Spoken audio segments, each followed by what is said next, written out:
buenos días. Les doy una cordial bienvenida a la mesa de trabajo Mejorar la Evaluación para el Centro de Capacitación en Educación a Distancia y para la Comisión Institucional de Evaluación de los Aprendizajes. Es un gusto contar con su participación en esta actividad. En esta mañana nuevamente tenemos el honor de contar con el doctor Miguel Ángel Santos Guerra. Bueno, ahora sí, don Miguel Ángel, es un gusto contar con usted nuevamente. Le cedo la palabra. Muy bien. Bueno, yo quiero comenzar comentando que hay un hermoso libro de Ken Boyne, que se titula Lo que hacen los mejores profesores universitarios. Es un libro que nace de una idea, pues de esas ideas que cuando tú las ves piensas, ¿por qué no se me ocurrió a mí? Qué idea tan hermosa, qué idea más potente, ¿no? Ken Boyne dice que en todas las instituciones hay profesores extraordinarios, profesores fueras de serie, profesores o profesoras que año tras año son reconocidos por sus estudiantes como profesionales fuera de lo común. Y también lo ven los colegas, y también lo ven las autoridades académicas, también lo ven los padres y las madres cuando la etapa es una etapa no universitaria. Bueno, con esa idea, Ken Boyne dice, si esto es así, si hay profesores extraordinarios, fueras de serie en todas las instituciones, ¿por qué no elegimos un grupo de esos profesores y profesoras y estudiamos cómo son? Estudiamos qué hacen, estudiamos cómo evalúan, estudiamos cómo preparan sus clases, cómo se relacionan con la institución. Bueno, y así lo hicieron. El equipo de investigación eligió a 65 docentes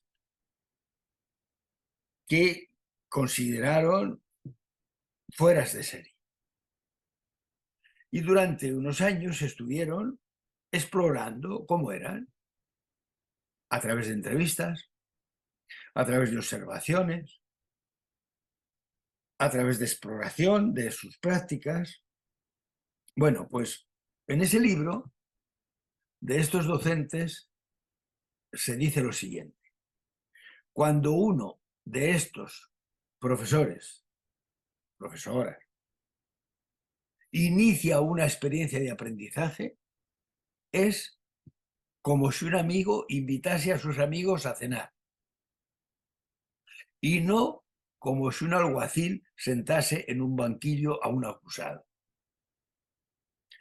Entonces, yo quisiera que esta sesión fuese una cena con los amigos.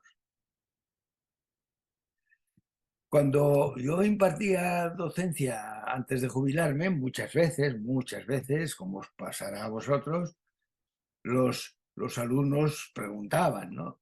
Profesor, ¿son obligatorias sus clases?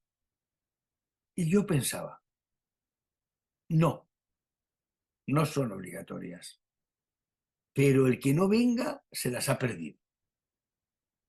Es decir, el que no venga es como el que no acude a la cena. Pues se pierde, se pierde. Se pierde la amistad, se pierde la compañía, se pierde la diversión, se pierde el alimento, se pierde el disfrute. Pero claro, si no ir es como dejar el banquillo de los acusados, pues el que no va se libera, el que no va disfruta. Bueno, pues bienvenidos, bienvenidas a esta cena con los amigos. Yo voy a proponer para iniciar, porque esto no es como la conferencia de ayer. Hay un libro en esa misma editorial, que es la Universidad de Valencia, que se titula de una manera bien llamativa, Dar clase con la boca cerrada. ¿Eh? Un libro de Donald Finkel. ¿Y qué plantea ahí? Bueno, pues el protagonismo que tienen que tener los que aprenden, el espacio que tienen que ocupar. Bueno, yo quiero proponeros, vamos a ver cómo lo organizamos, empezar aplicando una técnica de Mayer que se llama la técnica del riesgo. La técnica del riesgo. ¿Cómo funciona? ¿Y qué pretende? Cuando un profesional inicia, puede ser por primera vez, puede ser por la vez 20 o 10 o 5, inicia una experiencia técnica del riesgo, le preocupan algunas cuestiones, tiene la sensación de que corre algunos riesgos.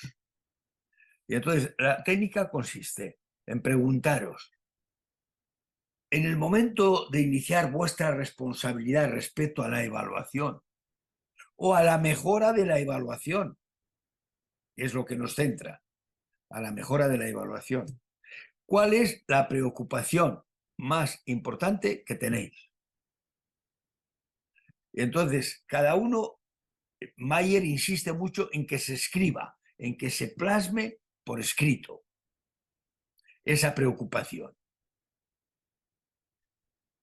¿Por qué? Porque la sacamos de nosotros y la vemos explicitada. ¿Qué preocupación tenemos? Y la segunda parte consiste en compartir esas preocupaciones.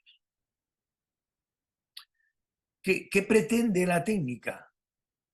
Tener la radiografía de las preocupaciones que vosotros en esta sesión tenéis y que deberían ser la guía del trabajo y de la respuesta que juntos busquemos, yo también, con vosotros y vosotras.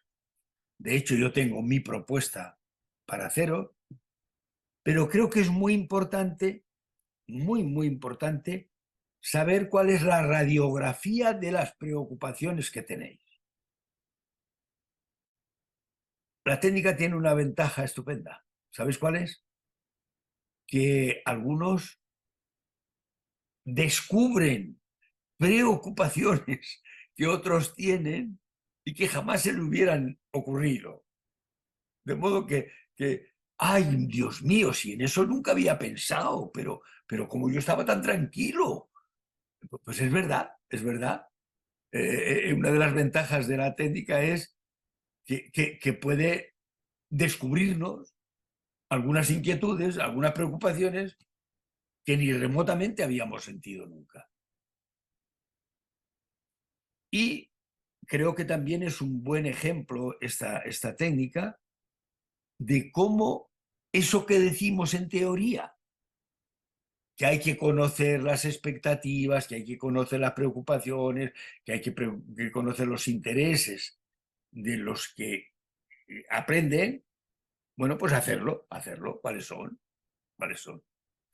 Entonces, lo primero, escribir. ¿Cuál es mi preocupación más importante a la hora de alentar, animar, estimular, proponer la mejora de la evaluación de los aprendizajes? ¿Cuál es la principal preocupación? El segundo punto será que las conozcamos todos. Esto solo se puede hacer en un grupo como el que tenemos. Claro, pues si hay, como tuve el otro día en Guadalajara, 7.000 docentes en la conferencia, pues eso es imposible, ¿no? Es como hacer nieve frita, pues no se puede hacer. Se puede pretender hacer, pero no se puede hacer. Bueno, entonces a la tarea. 2, 3, 4 minutitos para que escribáis. Podéis tener varias, podéis tener muchas, pero elegir la más importante. Y la más importante puede ser de este momento, porque acaso hace un tiempo teníamos otras, pero ahora es la que más nos acucia, más nos desvela, más nos presiona, más nos angustia o más nos ilusiona. Venga, a la tarea. Yo también tengo la mía, ¿eh? Y la voy a escribir. Bueno, vamos a ver. Andrea, tú imagino que puedes ir, porque creo que es mejor, en lugar de escribirlo en el chat, ¿eh? Ujú, Lo pueda expresar cada uno en una claro, ronda rápida, ¿eh? Y todos tomemos nota de cuáles son esas preocupaciones. ¿De acuerdo? excelente. De Venga. acuerdo, así lo Ah, haremos. y la persona que haga el planteamiento de su preocupación, que antes diga mm, qué cargo ocupa, qué situación tiene y qué responsabilidad tiene. ¿Eh? Eh, yo digo que para enseñar latín a Ion, más importante que conocer latín es conocer a Ion. Y por Ujú. eso me parece que es importante que nos conozcamos. Venga, vete dando la palabra. Excelente. Entonces, si quiere, lo hacemos por el orden que salimos en el chat de Zoom, si les parece. Muy bien. Eh, la primera que tenemos es Alejandra Castro Granados. Adelante, Alejandra. Claro que sí, muchas gracias, muy buenos días, mucho gusto. Yo trabajo ahorita principalmente como productora académica, pero digamos que estoy aquí no solo como eso, sino también como profesora de un curso en la maestría en tecnología educativa. Entonces, digamos que eso también me ocupa mucho a mí. Y la parte, digamos, que más me viene preocupando o alertando un poquito es que hablando en términos de maestría, para los alumnos la calificación se está volviendo más importante que el aprendizaje. Entonces, se plantean más dudas sobre cómo me van a calificar y cuánto vale, que si realmente los contenidos que se están proponiendo les gustan, los consideran pertinentes. Entonces, al final siento que hay más preocupación por una calificación y no por aprender dentro de la malla curricular. Perfecto, muy bien. Muchas gracias, Alejandra. Con gusto. Gracias, Alejandra. Ahora seguimos con Ana Laura Escobar Leiva. Sí, gracias. ¿Me escuchan? Sí, Sí, señora, adelante. Buenos perfecto. días. Buenos días. Eh, Soy encargada del programa de idiomas para empresas y de los proyectos en los territorios vulnerables de Costa Rica.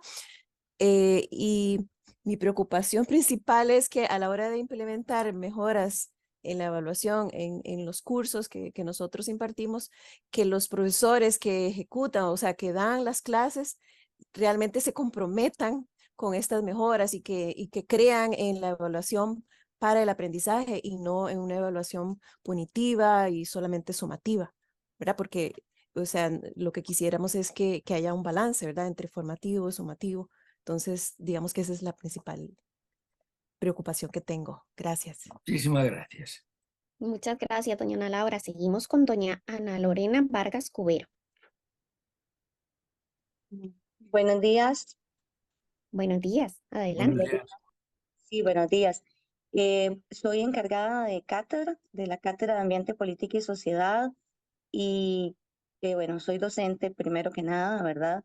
Em, para mí la principal preocupación a la hora de plantear una evaluación es que el estudiantado tenga claridad, más en un modelo de estudio a distancia, que no se sienta confundido, que tenga claridad de qué es lo que se espera que produzca para la tarea y que estas tareas sean relevantes para su formación, que haya significatividad a la hora de estas evaluaciones y que no sea únicamente un trámite sumativo. Eso es lo que siempre estamos buscando, eh, bueno, mi persona y desde la cátedra que yo coordino, ¿verdad? Es un equipo de trabajo que siempre estamos en búsqueda de eso y es nuestra principal preocupación. Creo que en todos los modelos, pero un modelo de educación a distancia donde esperamos que el estudiante aprenda no solo, sino en autonomía, pueda tener esa claridad y que esas tareas sean relevantes para su formación. Gracias. Buenos días. Gracias a ti, Lorena. Muchísimas gracias. Seguimos con Carolina Tencio. Adelante, Carolina. Hola, buenos días. Bueno, mi nombre es Carolina y ahorita estoy trabajando en el PASE, el Programa de Apoyo Curricular y Evaluación de los Aprendizajes, dando apoyo al cuerpo docente, ¿verdad? Y a todo lo que es la gestión académica para el desarrollo de los diseños de asignatura y planes de estudio.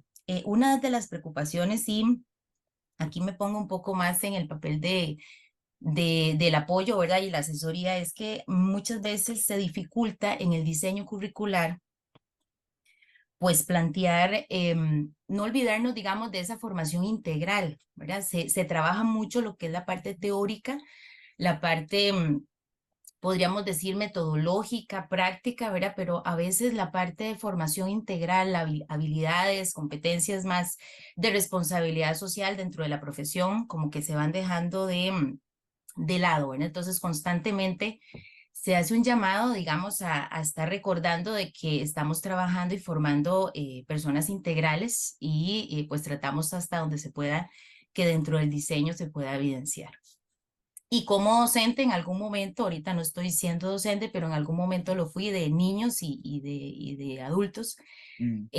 Creo que una de mis mayores preocupaciones es lograr el objetivo al final de todo el proceso de enseñanza-aprendizaje. O sea, es decir, lo logramos, ¿verdad? Y que todos logren poder pasar este reto, que creo que cada una de las asignaturas se convierte en un reto al final individual, pero también colectivo.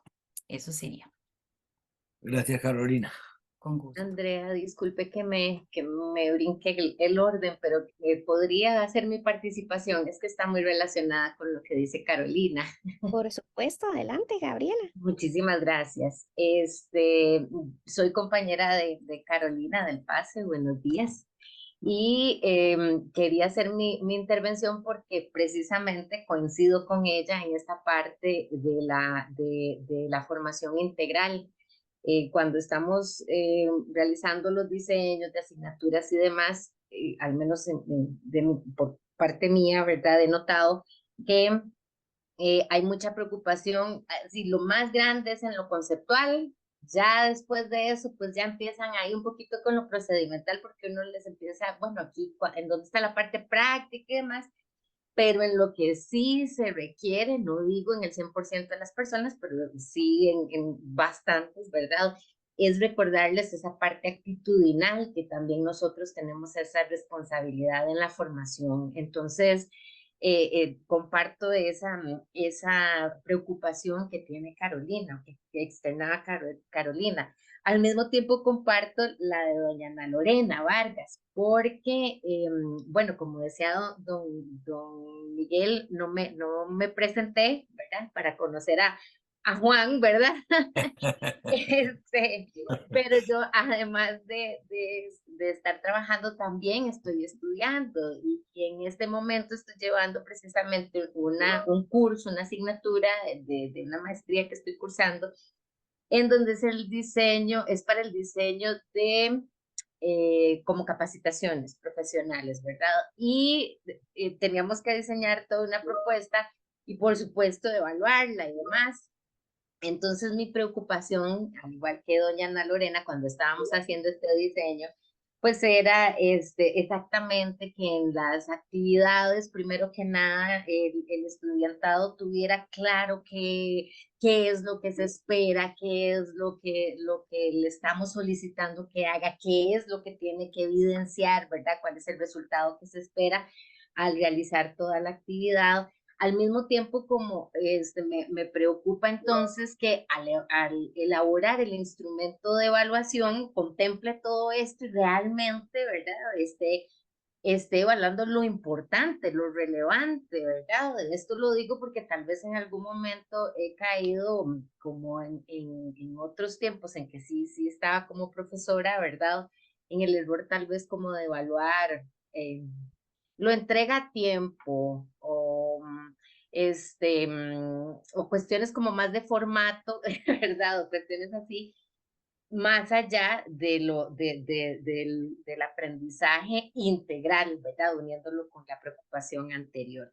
Entonces, pues esa sería mi intervención. Muchísimas gracias.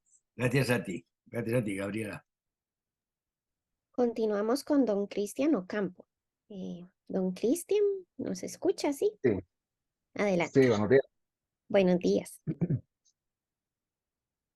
Bueno, yo he estado escuchando atentamente de lo que han manifestado las compañeras. Creo que sí, todos estamos, en este momento estamos con bastantes preocupaciones por lo que está sucediendo con la evaluación de los aprendizajes en nuestra universidad.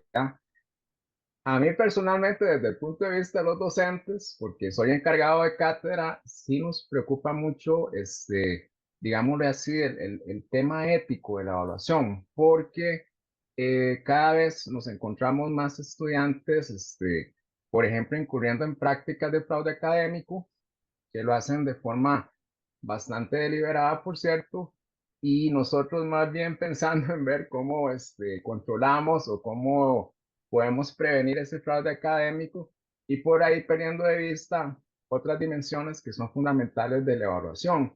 Entonces creo que esa es como la principal preocupación, ¿verdad? Que hemos tenido que estar más pendientes de si una actividad en realidad la van a hacer de una forma honesta, que lo que podría ser quizás el impacto de esa actividad en el aprendizaje de los estudiantes.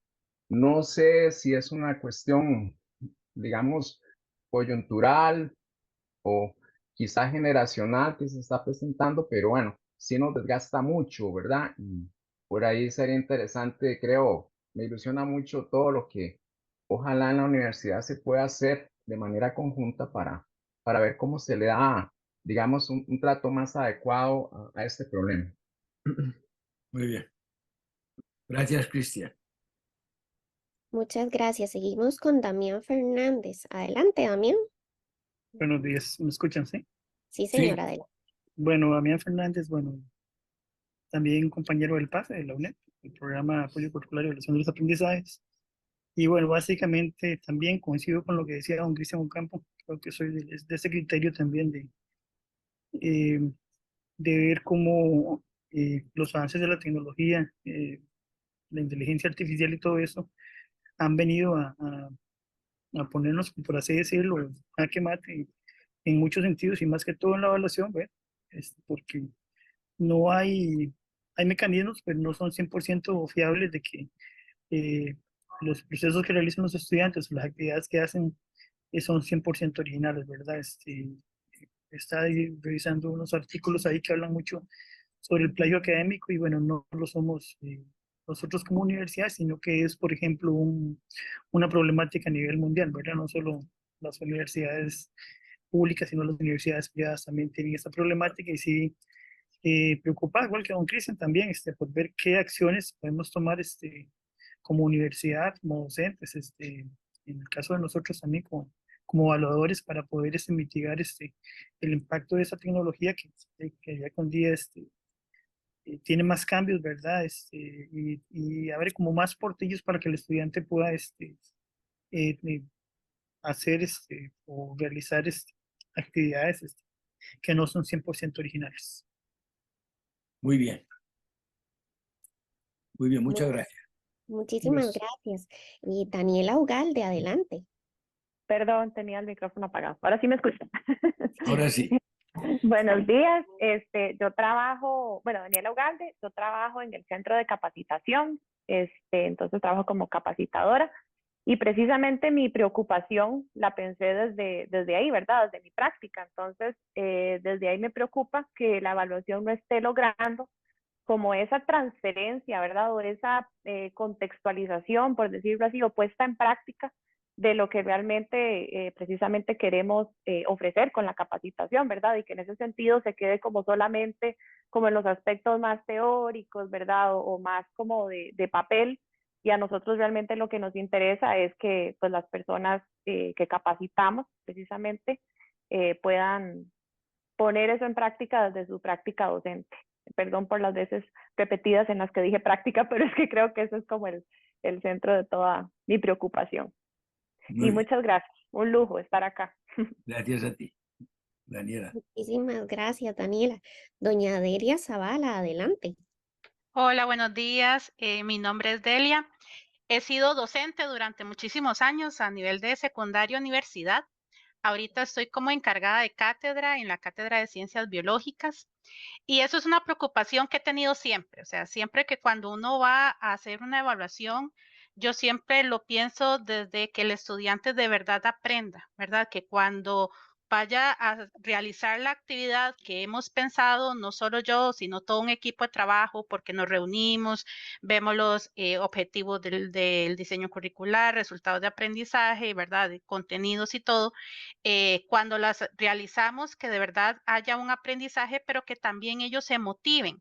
Porque cuando nosotros estamos planeando las actividades, siempre tenemos una motivación de qué bonito hacer eso y el otro, pero al final, por ser tal vez un modelo a distancia, no sabemos qué tanto lo que nosotros estamos realizando, el estudiante realmente se lleva un aprendizaje significativo y siente esa motivación que tenemos nosotros, ¿verdad? Entonces, que no solo pase por las asignaturas y diga, bueno, sí, aprendí un poco, pero ¿qué es ese poco, verdad? Entonces es algo que siempre me ha preocupado, no solo ahorita, sino que de verdad estemos tratando de lograr que el estudiante, pues no solo a nivel de contenido, sino que pueda aplicar lo que está aprendiendo con nosotros. Entonces, esa es una de mis mayores preocupaciones. Gracias. Muchas gracias a ti, Delia. Continuamos con Estíbaliz Rojas Quesada. Hola, muy buenos días a todos. Espero que se encuentren muy bien. Como bien la compañera Andrea mencionaba, mi nombre es Estíbaliz Rojas Quesada. Yo trabajo en el programa de enseñanza de la matemática y actualmente estoy como encargada de la cátedra de matemática básica. Y bueno, creo que una de las mayores preocupaciones que inclusive en el programa de enseñanza de la matemática en general tenemos en el tema de evaluación de los aprendizajes es poder garantizar la validez y confiabilidad de nuestros instrumentos de evaluación. Creo que ya mis compañeros han venido externando muy bien todos los motivos por los cuales tenemos esa preocupación, porque en el fondo o al final necesitamos a través de todo ese proceso evaluativo que venimos realizando junto con la mediación pedagógica, garantizar que nuestros estudiantes van a ser profesionales que van a contar con habilidades y destrezas para el campo laboral. Y muchas veces se enfocan tanto en poder aprobar la asignatura, simplemente en ese numerito, en esa calificación, que como lo mencionaban los compañeros, a veces utilizan otros medios para poder lograr una buena calificación y aprobar las asignaturas. Entonces, en el fondo, creo que se resume en poder garantizar esa validez y confiabilidad propiamente de los instrumentos de evaluación. Gracias. Gracias a ti, Estíbaliz. Gracias. Continuamos con Jennifer Azofeifa. Adelante, Jennifer.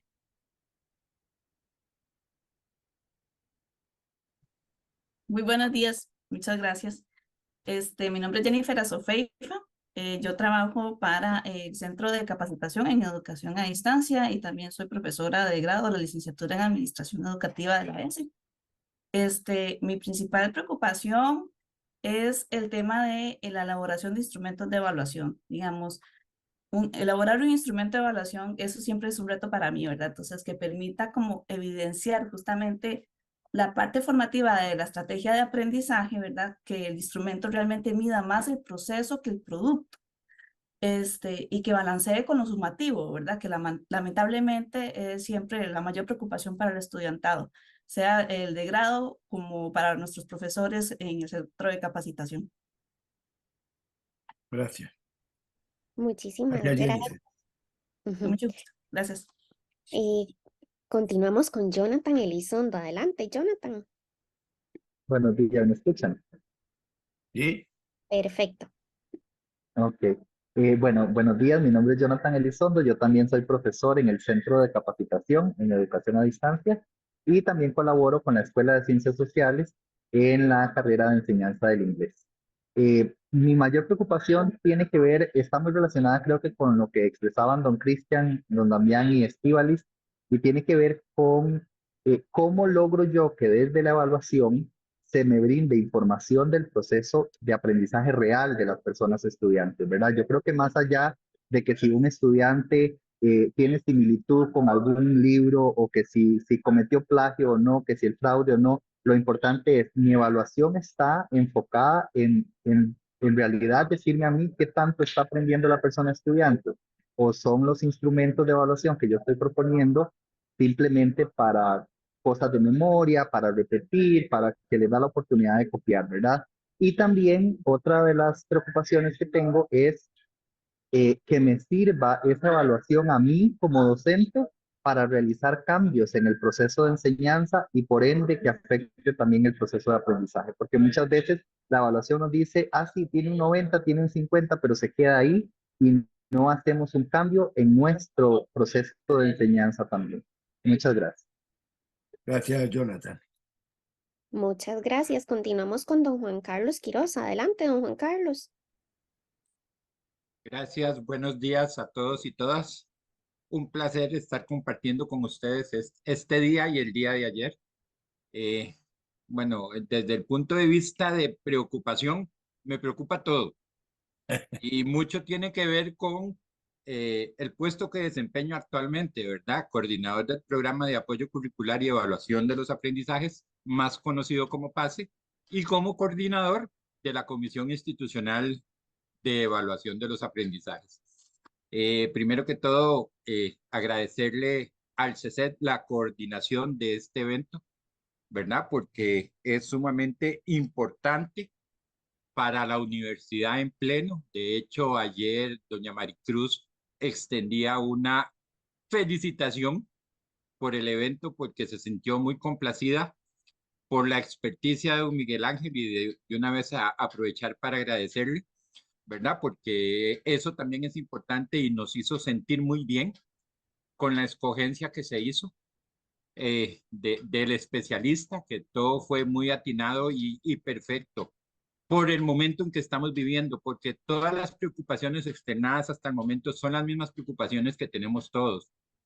Pero, es decir, hay sus situaciones de sus situaciones, es decir, la preocupación que presentan sobre todo lo que llamamos las asignaturas de ciencias duras con relación al fraude académico, a cómo se está llevando la evaluación, sobre todo porque nos estamos convirtiendo en una universidad más virtual que con el modelo propio que teníamos implementado, pero que hay que buscar las medidas.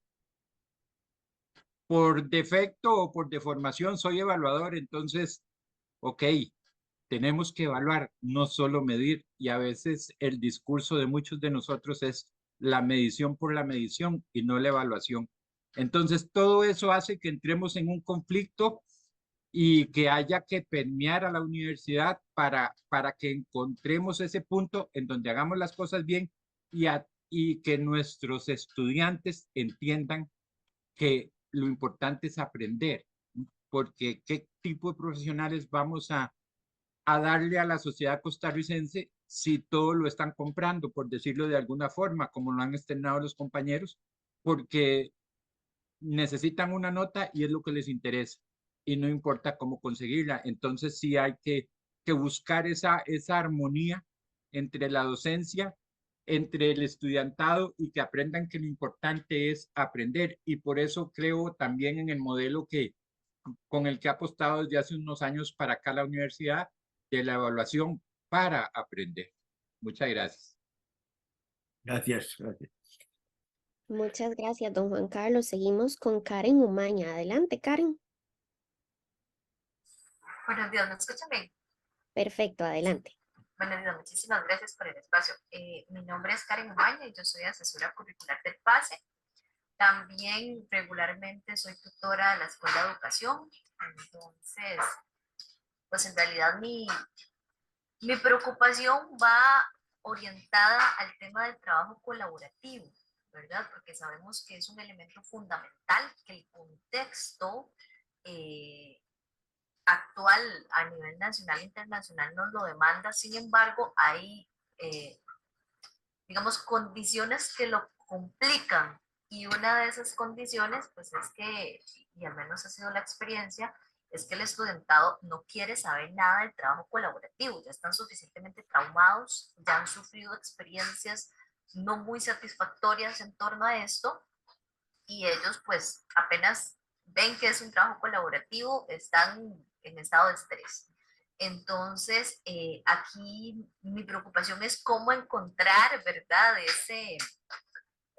una solución que permita pues integrarlo, pero también que el estudiantado se sienta tranquilo, se sienta seguro, que pueda entender no solo su importancia en términos pedagógicos, sino también para su propio desempeño, ¿verdad? Tanto personal como laboral. Muchas Gracias, gracias. Cami. Continuamos con doña Laura Jiménez. Adelante, doña Laura. Bueno, buenos días, ¿me escuchan? Sí, Sí, señora, adelante. Bueno, un cordial saludo. Mi nombre, como ya lo oyeron, es Laura Jiménez, soy asesora curricular del PASE. También he sido docente de la maestría en educación a distancia y capacitadora en el centro, en el CECET. Entonces, desde esos tres ámbitos he tenido preocupaciones. Como docente, por un lado, mi preocupación es que cada estudiante en relación con el aprendizaje esperado, dentro de sus tres ámbitos que son el conocimiento, lo actitudinal, lo procedimental, logre identificar en relación con lo esperado qué él logró aprender, qué le hizo falta por aprender y que tenga la capacidad de pensar cuáles son sus herramientas propias y sus estrategias para poder llegar y alcanzar el aprendizaje esperado. Y también saber cuándo necesita apoyo de un otro para poder llegar al aprendizaje esperado. Que sea un asunto de conjunto, de apoyo, es poder autoevaluarse de tal manera que logre esas habilidades metacognitivas. Pero también como docente, por otro lado, mi gran preocupación es yo tener esa capacidad de autoevaluar mi acto docente de tal manera que siempre sea una oportunidad de mejora, cada vez que se aplique, de mejora tanto en los instrumentos como en las actividades, como en las estrategias, como en la realimentación, siempre tener esas posibilidades de mejorar mi evaluación cada vez que se aplica. Entonces, de yo poder ser mi propio juez. Luego, como asesora, mi gran preocupación es que cuando las personas especialistas y las personas encargadas de cátedra, que son el equipo que debe estar pendiente del diseño curricular, tomen la evaluación no como un trámite administrativo, sino como esa oportunidad de yo poder ver el fruto de todo mi proceso formativo y mis intenciones formativas. Y como capacitadora, mi principal preocupación es que yo he trabajado con docentes de la UNED, y mi gran preocupación es que la principal capacidad que yo requiero para ser docente y que requiero que el estudiantado desarrolle es la capacidad de autorregulación. Y hay un principio que dice que yo no puedo esperar que otras personas desarrollen competencias que yo mismo no tengo. Y lo que yo he notado cuando he sido capacitadora es que las propias personas docentes requieren desarrollar la capacidad de autorregulación. Entonces, pretenden autorregulación en sus estudiantes cuando ellos mismos no aplican de una manera, digamos, en un nivel alto, porque lo pueden aplicar a un nivel bajo, medio, pero no alto, la capacidad de autorregulación. Y yo siempre me preocupo porque ellos hagan las autoevaluaciones que van orientadas a habilidades de autorregulación y ellos mismos evalúan en qué nivel están y cuáles serían las estrategias que ellos mismos podrían aplicar para aumentar en esas habilidades de autorregulación. Entonces es mi principal preocupación. Ellos deben de ser altamente regulados para pretender también favorecer la autorregulación en sus estudiantes. Muchas gracias. gracias. Gracias, Laura. Muchas gracias. Continuamos con Natalia Salas. Adelante, Natalia. Hola, muy buenos días, un gusto saludarles. Bueno, Natalia Salas, también soy del PASE y también he sido docente en la maestría en educación a distancia, aprendizaje en línea. Varias preocupaciones, coincido con lo que las personas que me han precedido en muchas de ellas, entonces quiero sintetizar algunas que quizá no se han mencionado.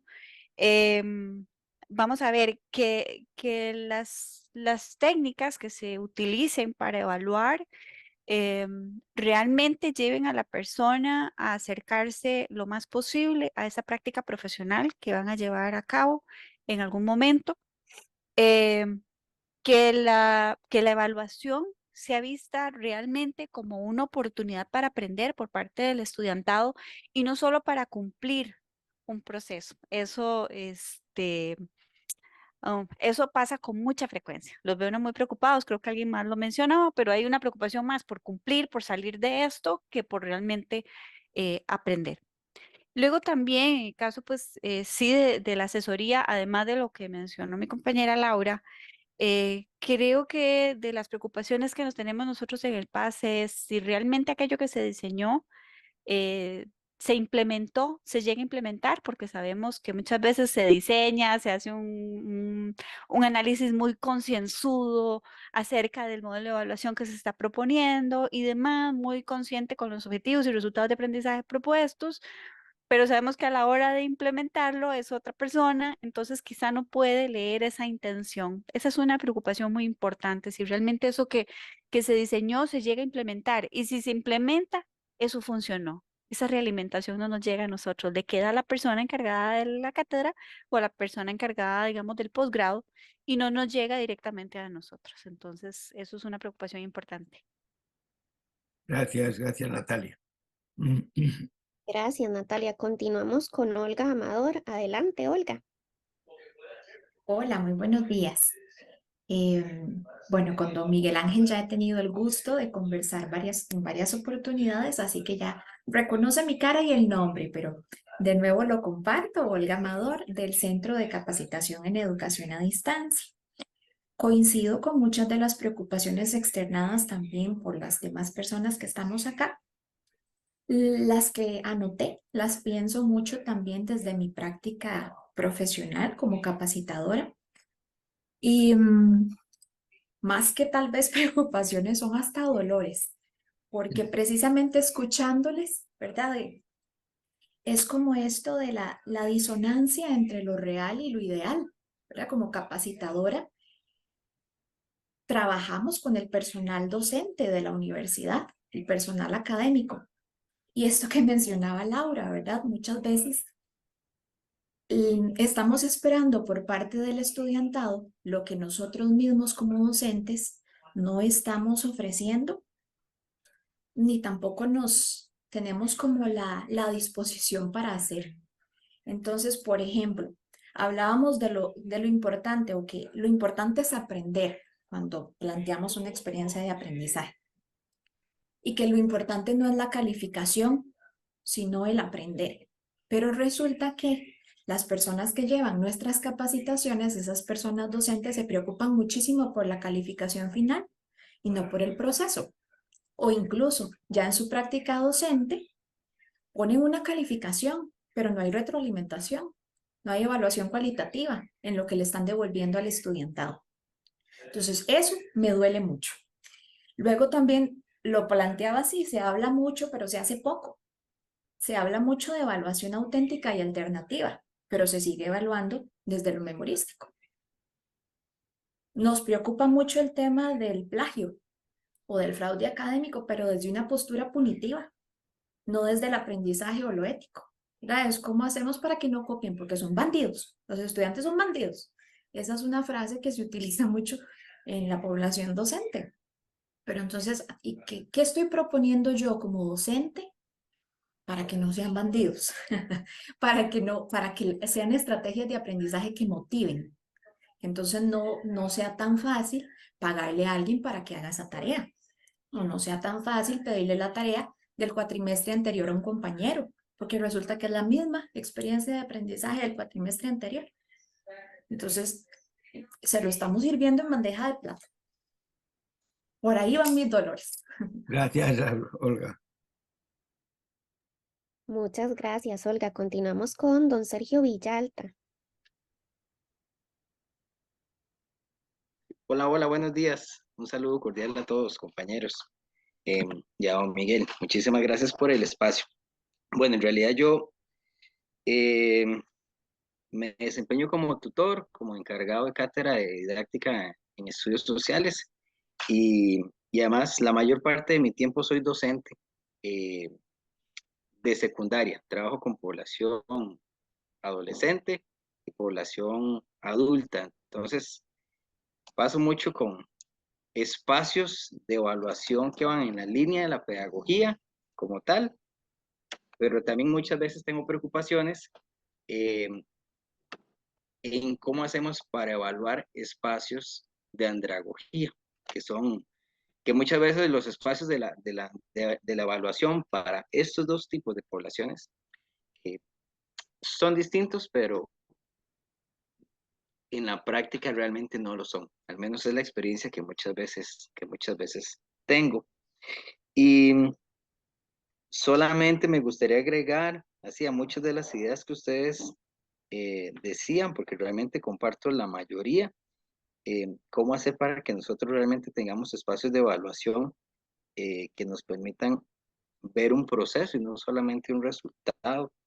Eh, Creo, me parece, tengo la sensación, por lo que veo en mis espacios de trabajo, de que muchas veces el fin justifica la nota en muchas personas que están dentro del proceso. Y estamos cayendo en yo le digo que es una mercantilización de la titulación. Muchas personas ya no quieren buscar un espacio de formación profesional pensando en dónde me formo mejor, sino en dónde tengo mi titulación más rápido y entonces dejo de pensar en el proceso de la evaluación que eso conlleva. Entonces es como esa sensación de reflexión la que me genera todo esto que estamos conversando. Muy bien, Sergio, muchas gracias. Continuamos con Wendy Obando. Hola, buenas. Un gusto compartir con ustedes. Trabajo en el Centro de Capacitación en Educación a Distancia y en este momento también estoy en educación superior, pero en presencial. Y desde allí quería compartir algunas inquietudes, si me lo permiten. A mí me preocupa en este momento, un poco escuchando al estudiantado, y yo creo que la educación presencial, o por lo menos estos encuentros, porque podrían ser igual encuentros sincrónicos en el caso de la UNED, me permite ver como el estado de ánimo que tiene en este momento un estudiantado post-pandemia, ¿verdad?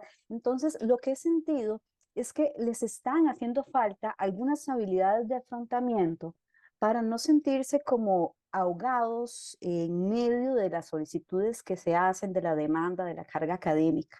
Entonces, pareciera ser que nosotros sí estamos muy preocupados por este perfil profesionalizante, pero también se requiere de un apoyo, se requiere de algún espacio que tenga que ver también con cómo se están sintiendo y cuál es ese perfil con el que vienen para realizar estas tareas. ¿Qué es lo que he notado? Que quizás nosotros decimos, vamos a hacer un análisis de este caso, o vamos a hacer una exposición de este caso, o vamos a hacer una entrevista, tratando de hacer lo más auténticos posibles en la forma de evaluar. Pero creo que en algunos casos no tienen, ¿verdad? Como la base para hacer ese análisis, no tienen la base para realizar esa entrevista. Entonces, pareciera que tenemos que devolvernos un poquito más hacia la evaluación diagnóstica y darnos cuenta cuáles son aquellos vacíos que hay que solventar primero, o cuál es el paso a paso que hay que ir trabajando. Entonces, me preocupa mucho que de repente, justamente por querer llegar a ese producto final, no nos vamos dando cuenta que hay que devolvernos mucho más, mucho más.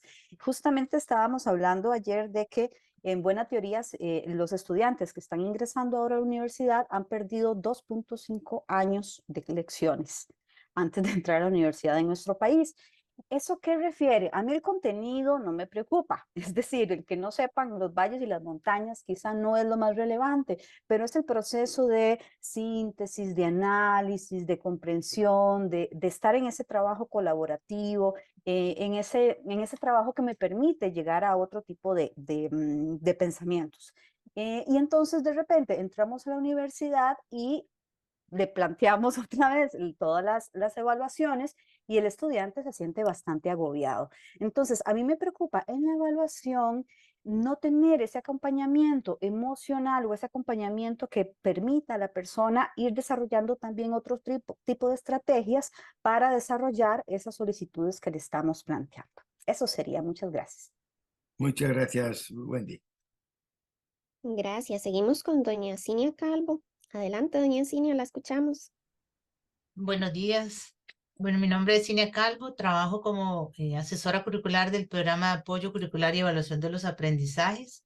Y al igual que las compañeras del PASE, yo comparto también como asesora varias preocupaciones, pero una de ellas en específico es la pertinencia que se hace de la selección de los instrumentos de evaluación. Muchas veces como asesora sentimos que los resultados de aprendizaje que se plantean están concienzudos, están claros, se quisieron hacer de la mejor forma, se hizo todo un análisis de pertinencia, pero al llegar a lo que es el instrumento de evaluación, primero que todo nosotros lo perdemos.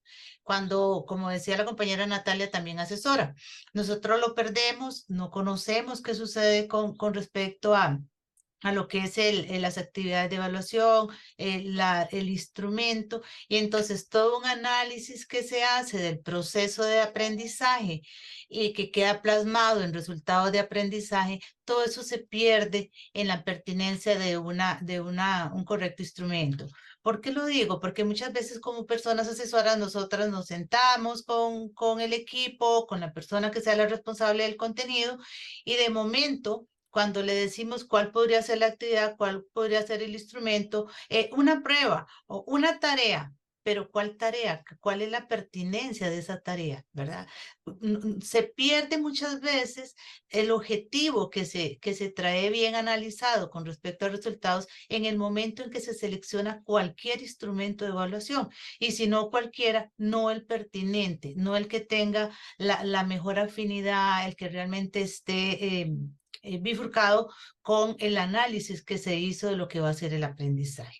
Es una de mis máximas preocupaciones y obviamente recae en la asesoría, ¿verdad? Nosotros asesoramos, como les digo, con la mayor pertinencia, pero ahí perdemos el proceso y entonces tenemos un vacío. No. Eso sería. Gracias. Seguimos con doña Yarit Rivera. Adelante, doña Yarit. Muchas gracias. Un saludo cordial para todas y para el doctor Miguel Ángel Santos Guerra. En realidad ya han sido muchas las participaciones que hay en torno a nuestras preocupaciones en el modelo de educación a distancia con el que hacemos uso intensivo de la virtualidad, pero creo que hay una gran preocupación desde mi perspectiva y es cómo estamos entendiendo la evaluación. Cómo estamos entendiendo la evaluación de los aprendizajes, porque para mí la evaluación es un proceso continuo, ¿verdad? No se detiene y en esa misma línea el evaluador o el docente no se detiene.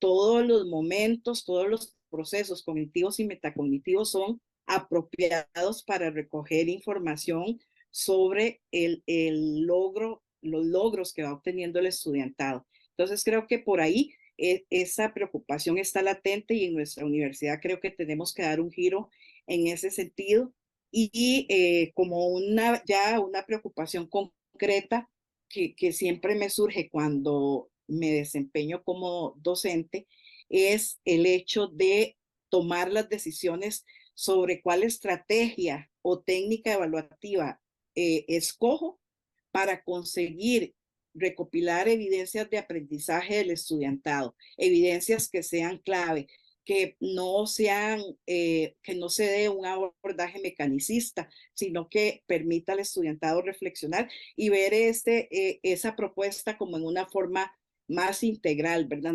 No tan fraccionada. Eso es como parte fundamental de las preocupaciones que tengo y no dije que laboro como coordinadora de la maestría en educación a distancia y aprendizaje en línea. Gracias. Gracias a ti. Gracias, doña Yarit. Don Miguel Ángel, me voy a permitir compartir dos preocupaciones que me hicieron llegar. La primera dice, mi preocupación es saber si las personas están disfrutando lo que hacen a través de las estrategias propuestas y si sienten ganas de seguir aprendiendo. La segunda dice, a mí me preocupa cómo elaborar estrategias de evaluación accesibles para todas las personas, por ejemplo, para personas sordas o con problemas de visión. Y nos faltaba una persona. Adelante, Jency. Sí, gracias. Por quedar de última quedo en el olvido. Pero no solo quedo en el olvido, sino que No ya me todo el bajó la mundo dijo, lista, ya disculpe. todos dijeron de las inquietudes que básicamente son iguales. Sin embargo, sí quería externarla. Mi nombre es Jency Calderón, trabajo en la Escuela de Ciencias Exactas y Naturales y yo trabajo como asesora académica. Algo tal vez que es una de mis principales preocupaciones, está relacionada con la validez de resultados y el uso de los resultados de la evaluación. A partir de la pandemia se hizo la directriz de que todo pasaba a virtual, ¿verdad? Sin embargo, cuando reflexionamos a lo interno de la escuela en cómo se aprende química, cómo se aprende física, cómo se aprende matemática, mucho es el dominio de ciertas teorías, ¿verdad? Con también tener bases matemáticas, para física y para química también tener bases matemáticas, y también es mucho de aplicación. Sin embargo, pues lamentablemente del 2020 para acá hemos tenido y a veces no deseáramos que sucedieran muchos casos identificados disciplinarios, porque los estudiantes están más preocupados por superar la asignatura, tener una calificación que los lleve a aprobar y no por su aprendizaje.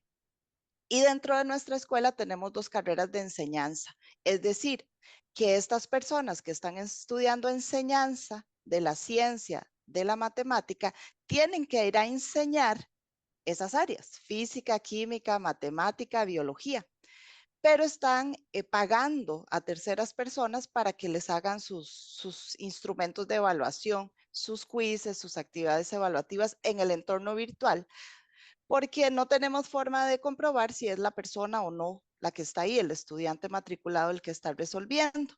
Entonces, mi principal preocupación es en 2 vías, ¿verdad? Por un lado, los docentes ya no pueden hacer como un uso real de esos resultados de evaluación porque no sabemos cuántos están haciendo el fraude, cuánto están realmente aprendiendo, cuánto es el mérito de su logro de aprendizaje. Eso por un lado. Por el otro es el tema ético, ¿verdad? A veces el comentario se vuelve ingrato hacia la escuela cuando dicen, es que tienen que utilizar estrategias alternativas de evaluación, es que la ESEN tiene que innovar en evaluación, pero si ustedes pudieran ver los 3 diagnósticos de estrategias de evaluación que hay del 2000 al 2006 de la ESEN, donde aplicaban ciertas estrategias de evaluación, después del 2007 al 2012, donde van implementando otras, y ahora del 2020 al 2023, pues ustedes podrían ver todo el recorrido que ha hecho la ESEN en el tema de las estrategias de evaluación. Y es que química o física no se aprende escribiendo ensayos, ¿verdad? Se aprende de otra forma. Entonces, esa inquietud va en el cómo se aprenden estas áreas, el cómo las estamos evaluando, pero también cómo esta parte ética está influyendo en los futuros profesionales que podamos estar graduando en la UNED, ¿verdad? Muchísimas gracias por este espacio y al CECET por organizar esta tan excelente actividad, la de ayer y la de hoy. Gracias. Gracias, Jessy. Gracias.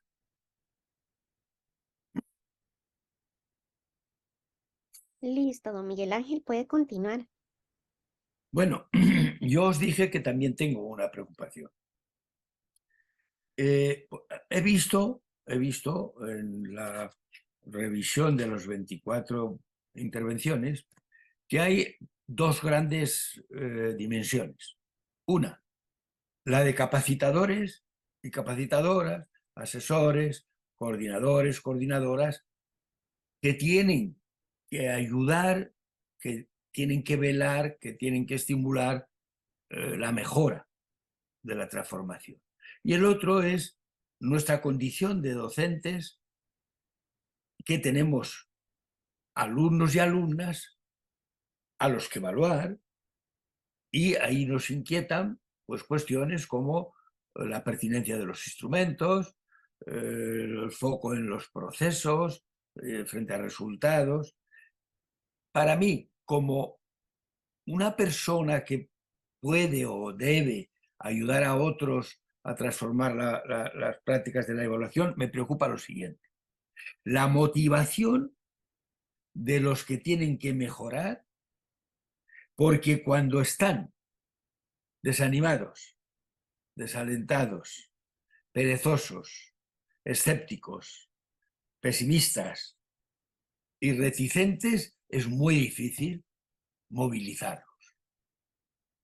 ¿Cómo motivas a una persona de 50 años o 40 años que no quiere ser motivada? Me decía un profesor, tenía un alumno que me decía, profesor, explíqueme lo que quiera, por el método que le parezca mejor.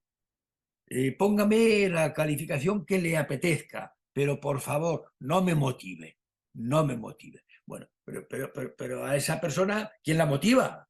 Si es que no quiere ser motivada. Bueno, voy a decir algunas cosas sobre la impresión que he tenido en la relación de las preocupaciones. Creo que hay un material riquísimo, ¿no?, en lo que habéis planteado. Hay también ausencias. Me preocupa que no haya más presencia de los evaluados, de cómo participan, de cómo se autoevalúan, de cómo viven la evaluación, de qué sentimientos tienen. Es decir, más protagonismo en nuestras preocupaciones. Pero voy a empezar por una que han resaltado especialmente Olga y Laura, y voy a reflexionar un momentito sobre ellas, pidiéndoos colaboración para hacer una pequeñita práctica, ¿vale? Dura un segundo. Para hacer esa práctica necesitáis liberar las manos un momentito, liberar las manos de bolígrafos, de computadoras, de libros, de papeles, liberar las manos. Y segundo, mirarme a mí en la pantalla, porque os voy a pedir que hagáis algo. ¿De acuerdo? Venga, es un segundo. Lo que tenéis que hacer es cruzar los brazos. Cruzad los brazos. ¿Vamos? Muy bien. Tengo delante a Adriana, tengo delante a Jensi, me parece, pero Adriana, ¿qué te he pedido? Que cruce los brazos, ¿no? ¿Pero tú qué has hecho? ¿Has cruzado los brazos? No, no habéis cruzado los brazos. Habéis hecho lo que yo he hecho, no lo que yo he dicho. Fijaros que esto es espectacular. Sois personas adultas con una capacidad intelectual enorme, pero yo os pido que crucéis los brazos y no cruzáis los brazos. Hacéis lo que yo he hecho. Y es que Olga y Laura insistían mucho en cómo somos, no qué decimos que tienen que ser los otros. No me olvidéis este pensamiento. El ruido de lo que somos llega a los oídos de nuestros profesores, de nuestros alumnos, con tanta fuerza que les impide oír lo que decimos. No hay forma más bella y más eficaz de autoridad que el ejemplo. Decía Laura, pero si les decimos que tienen que autorregularse, pero nosotros no sabemos autorregular, ¿no? Es decir, los profesores y los alumnos aprenden a sus maestros, no de sus maestros solo. Esto es una cuestión que creo que tiene una gran relevancia. Como a mí me gusta poner algunos ejemplos, os cuento esta pequeñita historia. Un señor vende frutas. Tiene un huerto y el negocio de la familia es vender las frutas. Está cenando un día, el huerto está alrededor de la vivienda y oye ruidos en el huerto. No hay viento, no hay lluvia, no hay tempestad, y entonces se sorprende de que haya ruido. Así que agarra una linterna, sale al huerto y empieza con la linterna a ver qué pasa en los árboles. Y no ve nada. Cuando va a entrar a la casa, oye que se mueven unas ramas. Vuelve y con la linterna enfoca y ve que un chico está robándole la fruta, con un saco lleno de fruta. Y le dice: bájate ahora mismo, devuélveme todo lo que me has robado. ¿Cómo se te ha ocurrido venir a mi casa a robarme el pan de mis hijos? Yo vivo de las frutas. El chico le entrega el saco. Y este hombre le dice: ahora, le da su celular, vas a llamar delante de mí a tu padre y le vas a explicar lo que estabas haciendo aquí, porque yo quiero oírlo. Pero el chico, en lugar de tomar el celular y marcar el número de su padre, mira para arriba del árbol y dice: papá, baja, que aquí hay un señor que quiere hablar contigo. Ese padre, cuando baja del árbol, ¿le puede decir al hijo: no se roba? No, no se lo puede decir, es una burla. Y estabais insistiendo varias personas, entre ellas Olga y Laura, que es muy importante cómo somos nosotros, cómo lo hacemos nosotros, cómo nos autorregulamos nosotros y qué ejemplo damos nosotros. Cuestión fundamental. Bueno, otra cuestión muy importante, antes de haceros la propuesta. Hace unos años empecé la clase diciéndole a mis alumnos: escribidme un documento, una carta, que responda a esta pregunta: ¿cómo me defraudaría el profesor que tengo este año en esta asignatura? Yo voy a leer las cartas, pero las voy a discutir. Puede ser que de algo que me pidáis yo no lo quiera hacer, pero entonces os explicaré por qué.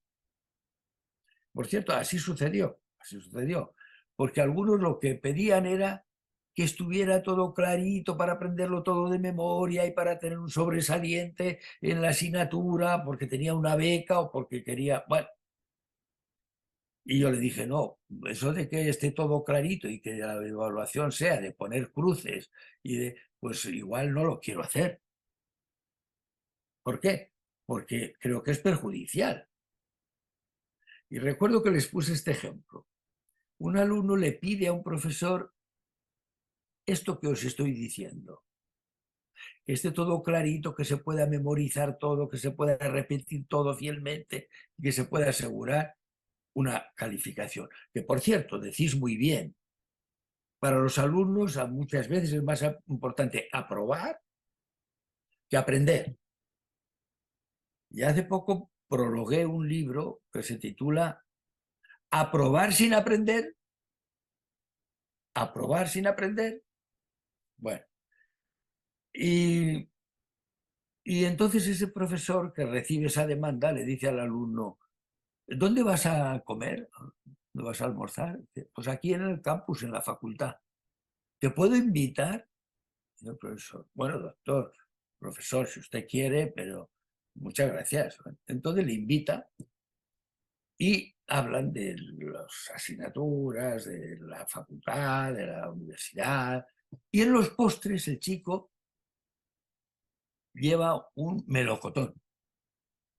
Y le dice el profesor: ¿te lo puedo pelar? Y dice: hombre, profesor, yo ya sé.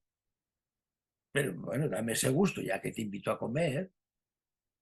Y después de pelarlo, dice: ¿te lo puedo partir en trocitos para que lo comas más fácilmente? Hombre, profesor, yo eso lo hago ya desde niño. Muchas gracias, pero yo lo sé hacer. Ya lo sé. Sé que lo sabes hacer. Pero dame esa satisfacción. cuando se lo parte en trocitos le dice, y ahora te lo puedo masticar y te lo puedo dar en papilla, dice, no, profesor, eso no.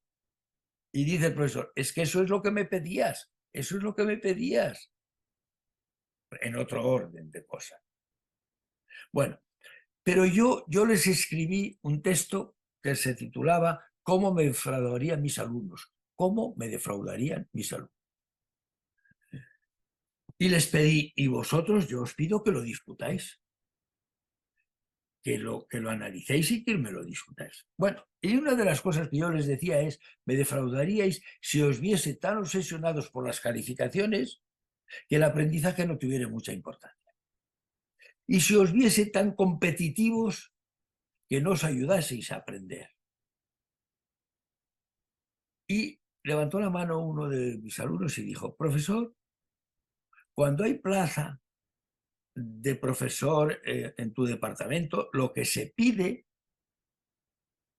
no es si ha sido colaborativo, si ha sido honesto, si ha sido esforzado. Lo que se pide es la calificación que has tenido.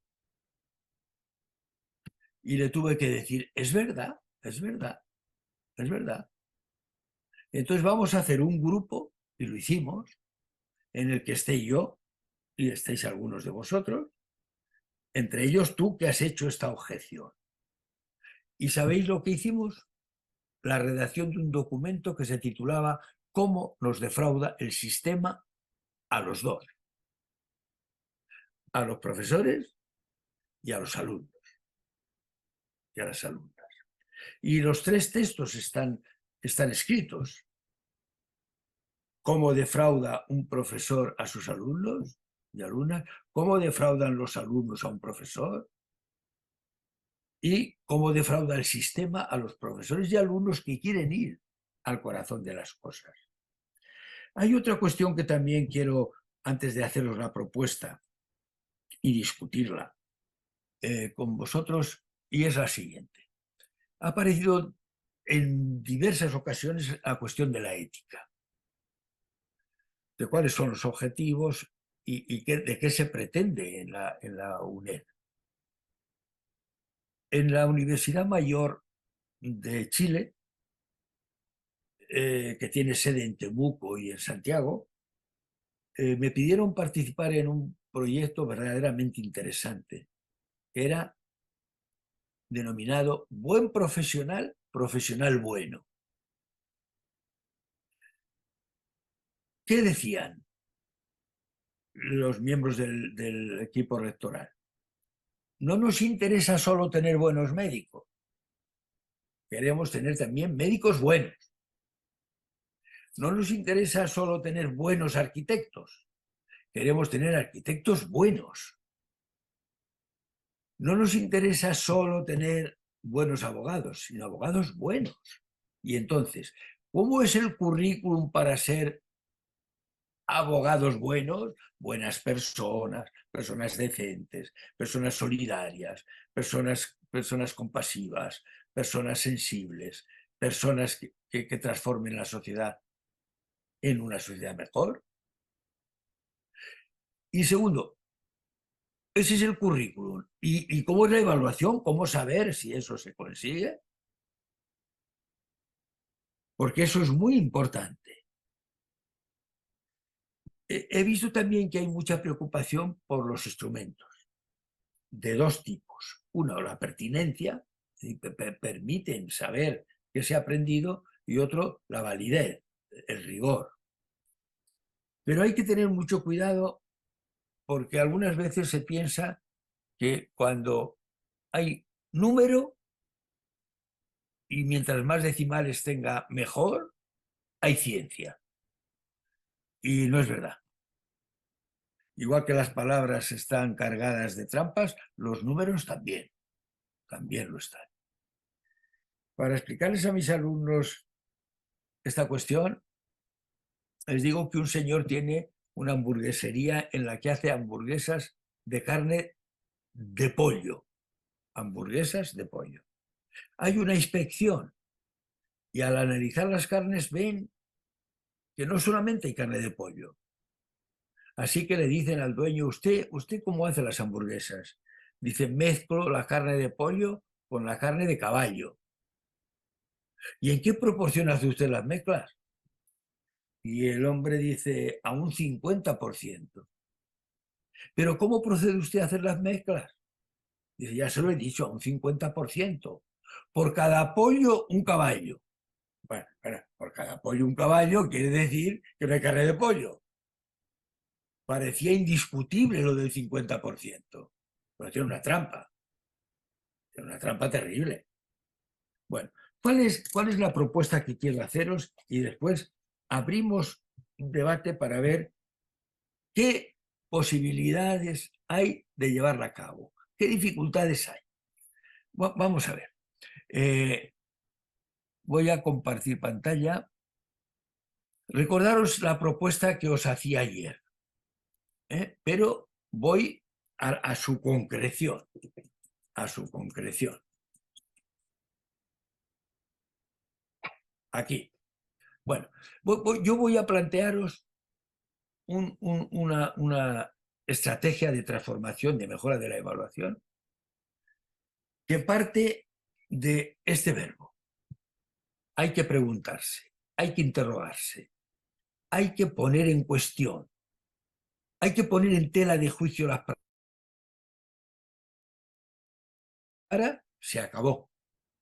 Si pensamos que todo lo hacemos bien, si pensamos que la evaluación es la única que podemos hacer, si pensamos que es una evaluación perfecta, si pensamos que nadie puede decirnos nada sobre la evaluación, ni los alumnos, ni las autoridades, ni los colegas, bueno, pues estamos condenados a repetir los errores.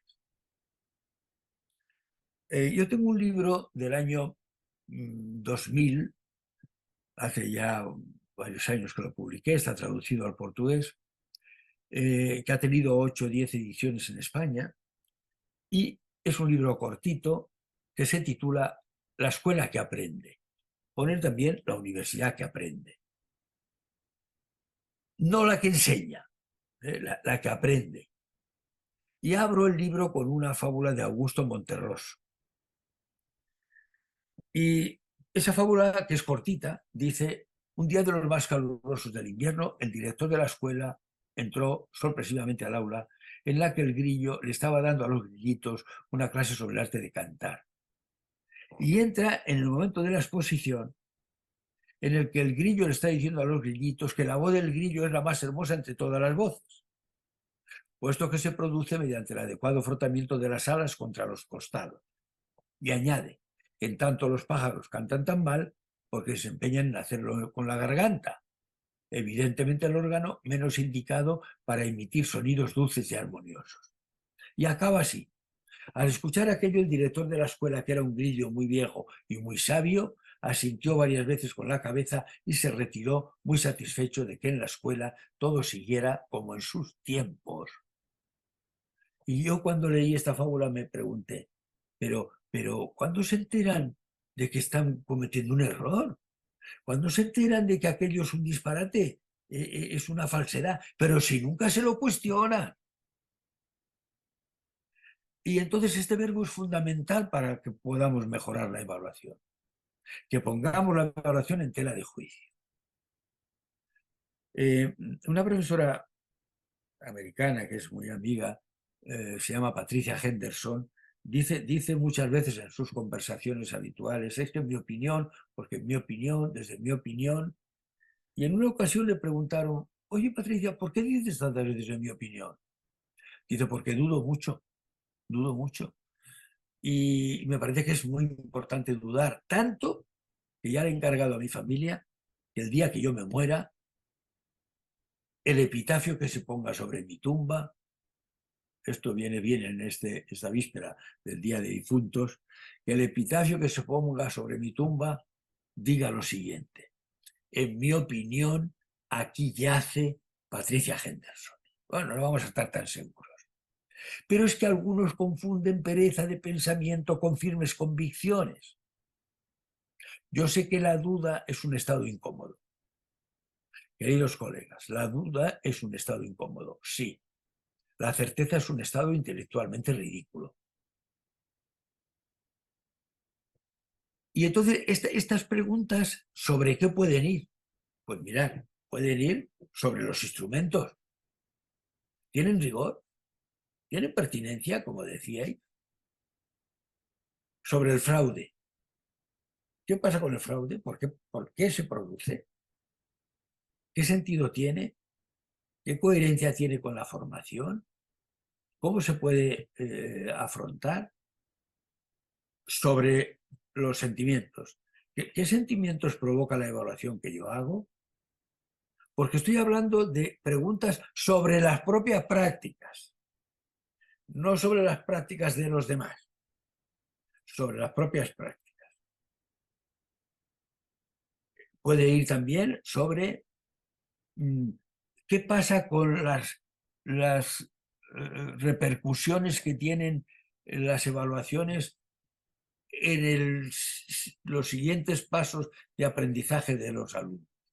¿Cómo se puede convertir el resultado de la evaluación en una instancia de mejora?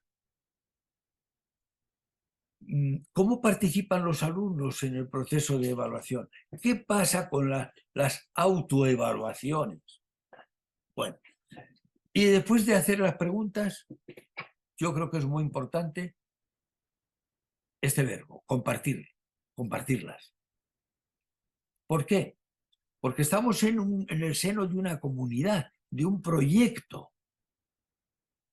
Y es muy importante la coordinación de ese proyecto y el compartir esas inquietudes sobre la ética, sobre los instrumentos, sobre la autoevaluación. Y después de compartir, aquí viene la clave. La respuesta a esas preguntas no es supongo, creo, me parece, intuyo, sino que tienen el rigor de la investigación. Algunos cuando se habla de investigación piensan en grandes muestras, aparatos estadísticos sofisticados, y yo digo que cuando un docente o un grupo de docentes hace una pregunta y responde con rigor, está investigando. ¿Y para qué investigamos? Ojo, investigamos para comprender. Cuando murió Lawrence Stenhouse en la Universidad de Norris a los 52 años, diagnosticado de un cáncer, diagnóstico que nunca aceptó, porque él decía tengo que hacer mucho por la educación de mi país, los alumnos plantaron un arbolito en el campus, que lo he visto muchas veces, y al pie del árbol pusieron una placa con un pensamiento de Stenhouse, que dice así: son los profesores. No dice, es el ministro de Educación, es el rector de la universidad. Dice, son los profesores quienes, a fin de cuentas, van a transformar el mundo de la enseñanza by understanding it, comprendiéndolo. Y de esa comprensión, ¿qué viene? Pues tomar decisiones. Por eso hablamos de innovación, hablamos de mejora, hablamos de transformación. Comprendemos para tomar decisiones. Y ahora voy a deciros un verbo que acaso os sorprende, pero yo considero muy importante. Hay que escribir. Aquí tengo 3 ejemplos de los muchos que he hecho. 1. La evaluación como aprendizaje, experiencias en la Universidad de Santiago de Chile. Este libro lo he coordinado yo, pero no lo he escrito yo. Este libro lo han escrito profesores de la Universidad de Santiago, de diversas áreas, como las siguientes. Yo he escrito el prólogo, la introducción, que responde a un proyecto que hicimos. Hay profesores que han hecho la escritura, los informes, del área de obstetricia y puericultura. hay profesores del área de ingeniería, hay del área de didáctica y de formación docente, hay algunos de tecnologías con aplicaciones industriales, hay experiencias de administración y economía. Es un libro escrito por los protagonistas. ¿Y cómo parte esa escritura? Parte de la preocupación por hacer una narrativa crítica del proceso de evaluación que están teniendo. Yo les hice una estructura, que no era una estructura que tenían que seguir de forma inexorable, pero que les ayudaba a escribir.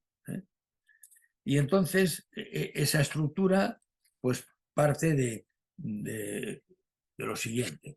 ¿Qué contexto tiene esta asignatura? ¿Cuántos alumnos la cursan? ¿De qué naturaleza es? ¿Es optativa? ¿Es obligatoria? ¿En qué fase del currículum se sitúa? ¿Cuántos alumnos la cursan? Es decir, el contexto. ¿Qué teoría subyace al proceso de evaluación? ¿Cómo participan los alumnos en el proceso de evaluación? ¿Qué instrumentos aplican en la exploración? ¿Cómo se negocia la evaluación? ¿Cómo se utilizan los resultados? Y ese pensamiento caótico y errático que tenemos muchas veces sobre nuestra práctica, cuando tenemos que escribir, lo tenemos que ordenar. Y entonces lo tenemos que argumentar, lo tenemos que estructurar. En la Universidad de La Sabana de Bogotá coordiné este proyecto que se titula Evaluar para aprender, investigación en la acción en la Universidad de La Sabana.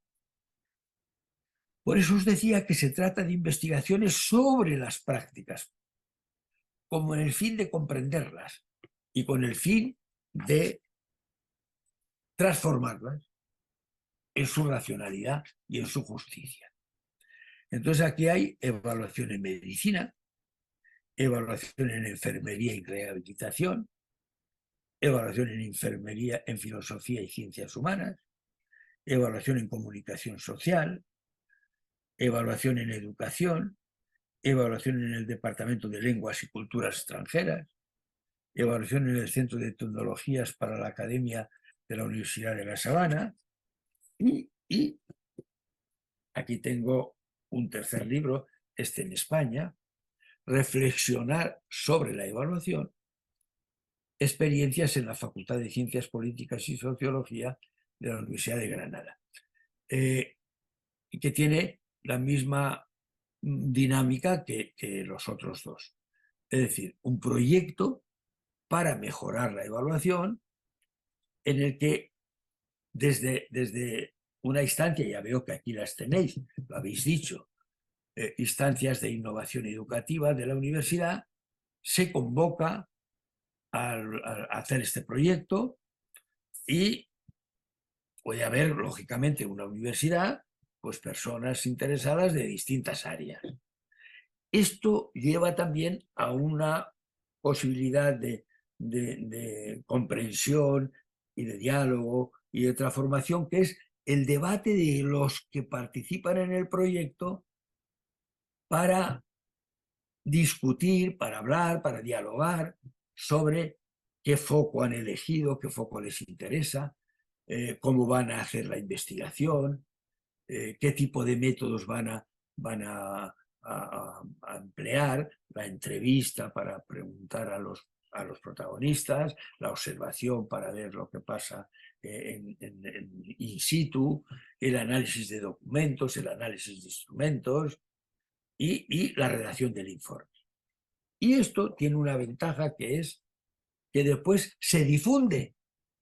Yo recuerdo con mucha ilusión y con mucho cariño en la Universidad de Santiago de Chile, en la sala en el Paraninfo, se convocó a la comunidad universitaria intervinieron alumnos de los que habían participado en estos procesos de innovación, docentes que habían escrito el libro, yo como coordinador y de la experiencia y autor del prólogo, la institución que había dicho hemos querido hacer una instancia de transformación y de innovación, y aquí tenéis el resultado, y se regaló un libro a cada uno de los docentes que asistieron.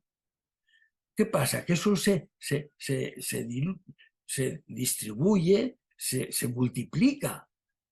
¿Por qué? Porque no solamente es que nos dan ideas de lo que se puede hacer, es que nos dan optimismo porque no estamos solos, porque hay otros que también están tratando de hacer mejor esos procesos. Y esto genera plataformas de debate. ¿Qué pasa con la enseñanza y el aprendizaje? ¿Qué pasa con los alumnos y alumnas respecto a los procesos de evaluación? ¿Cómo la valoran? ¿Cómo la utilizan? ¿Para qué les sirve? ¿Quiénes son los que fracasan? ¿Quiénes son los que tienen éxito? ¿Cuáles son las causas del fracaso y del éxito? ¿Qué pasa con la satisfacción, la ilusión y el deseo de aprender? ¿Qué pasa con ese dilema de aprobar, aprender? Y esto lleva a comprometerse en esta tarea que es la enseñanza y el aprendizaje. Y ahora voy a añadir un verbo que es de distinta naturaleza que estos otros, pero que abarca a todo el proceso, que es exigir las condiciones necesarias para poder hacer esto. ¿Cuáles son las condiciones? Primero, puede necesitarse asesoría. Desde luego que se necesitan tiempos. Desde luego que se necesita coordinación. Desde luego que se necesita difusión. Esto no lo puede hacer probablemente un profesor solo. Estas tres experiencias, entre muchas otras, que he elegido para mostraros, se cuajan porque la institución se compromete. Porque la institución facilita medios, facilita tiempos. Para exigir hacen falta 5 cosas. Una, hace falta valentía cívica. Es decir, practicar una virtud democrática que nos hace ir a causas que son complicadas. Segundo, perseverancia. No vale decir, ya lo pedimos hace un año. No, es que hay que seguir. Tercero, unidad. Estar juntos para la transformación. Un poquito de optimismo porque pensamos, esto se puede hacer. Esto se puede lograr, aunque haya dificultades. Y, finalmente, hace falta un poquito de creatividad. Un poquito de creatividad para hacernos ver, para hacer ver cuáles son las necesidades, los deseos, las ilusiones. Yo le contaba no hace mucho al alcalde de mi ciudad, y un alcalde de España, esta anécdota es verídica, en una gira que hizo el ministro de Educación por distintos pueblos, en una comida, el alcalde, que comía al lado del ministro, le dijo en los postres al ministro de Educación: señor ministro, no se olvide usted de que en este pueblo necesitamos una maestra prostituta. Claro, el ministro, alarmado, asustado, dijo: pero señor alcalde, ¿será sustituta? Y el alcalde le dijo: le he dicho lo que le he dicho. Bueno, al acabar la comida, toda la corporación municipal se echa encima del alcalde: pero señor alcalde, ¿qué ha dicho? Hemos quedado como unos incultos, como unos brutos, usted comete un error, el ministro se lo corrige y usted se empecina en el error. y usted ha hecho que quede este pueblo como un pueblo verdaderamente inculto. Y el alcalde dice, con mucha calma, con mucha tranquilidad, ¿quién ha dicho que esto sea un error? Llevo yo semanas, muchas semanas, haciéndome esta pregunta. ¿Y de qué manera el ministro no se olvidará de que en este pueblo necesitamos una maestra? Y a los 5 días la tenían allí, porque si se olvidó de muchas cosas de aquel viaje, de esa situación, el ministro no se olvidó.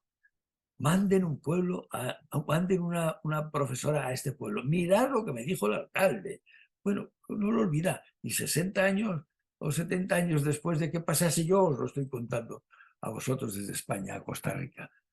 El ingenio hizo que ese alcalde tuviese aquello que deseaba. Bueno, vamos a ver. Ahora me gustaría,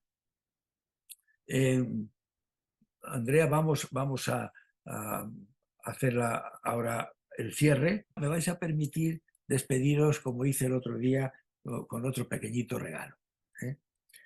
Por vuestra invitación, por vuestra amabilidad y por vuestra paciencia de compartir durante largo tiempo algunas ideas. Esta historia se titula La casa solariega.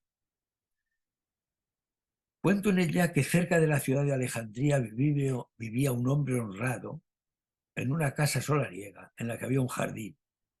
En el jardín había un pozo y al lado del pozo estaba plantada una higuera muy frondosa. Y en la fachada de la casa había un reloj de sol que contaba las horas durante el día. Este hombre durante varias noches seguidas, pongamos las 2 que ha durado esta experiencia, durante 2 noches seguidas sueña que detrás de una losa más oscura que las otras se encuentra un tesoro de incalculable valor en el templo de Alejandría. Este hombre ahorra dinero, compra unas herramientas, hace el viaje y como llega de día se esconde porque no quiere que le vean. A la luz de la luna sale de su escondite y da vueltas al templo en busca de esa losa más oscura que las otras, detrás de la cual espera encontrar el tesoro. Da vueltas con sus herramientas al hombro, con mala suerte porque no la encuentra. Pero a él le sorprende la policía y le encarcelan durante la noche. Muy de mañana van a buscarle a la cárcel para sentarle ante un juez. Al juez le han contado lo que ha pasado. Así que en cuanto lo ve allí le dice, señor, ¿se puede saber qué hacía usted dando vueltas al templo con unas herramientas durante la noche?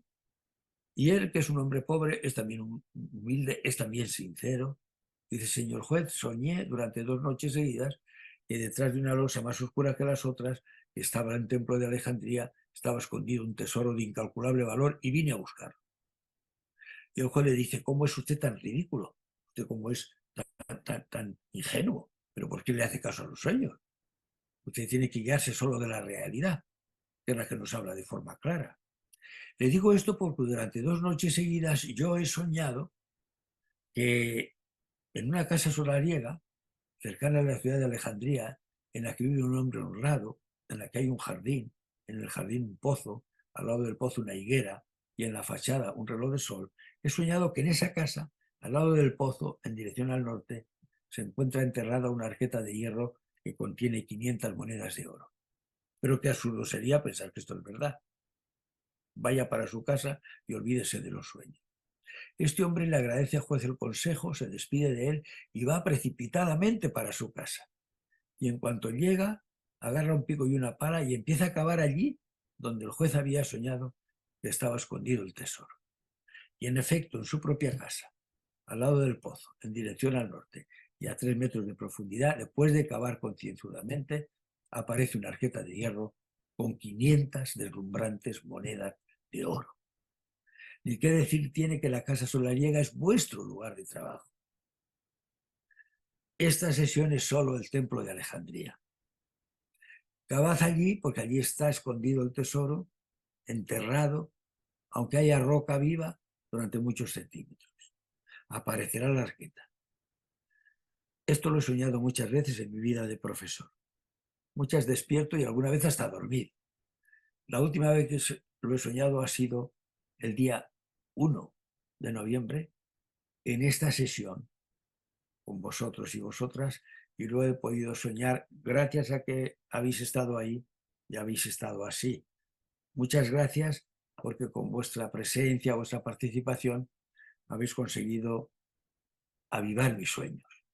Os lo digo de corazón, porque los sueños son una parte muy importante de mi vida. Muchísimas gracias. Muchísimas gracias. Muchísimas gracias a usted, don Miguel Ángel.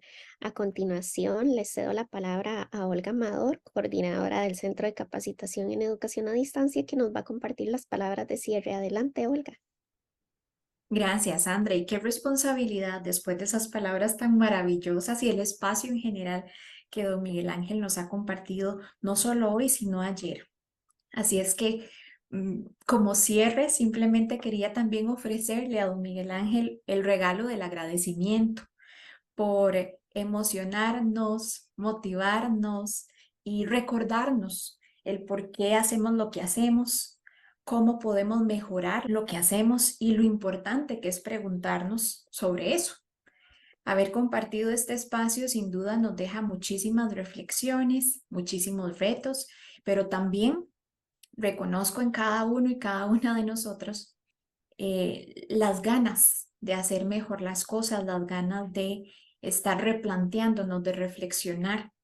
Esta motivación que usted nos ha sembrado, don Miguel Ángel, es invaluable y de verdad que lo abrazamos muchísimo hasta España y le agradecemos más por el ratito o el ratote.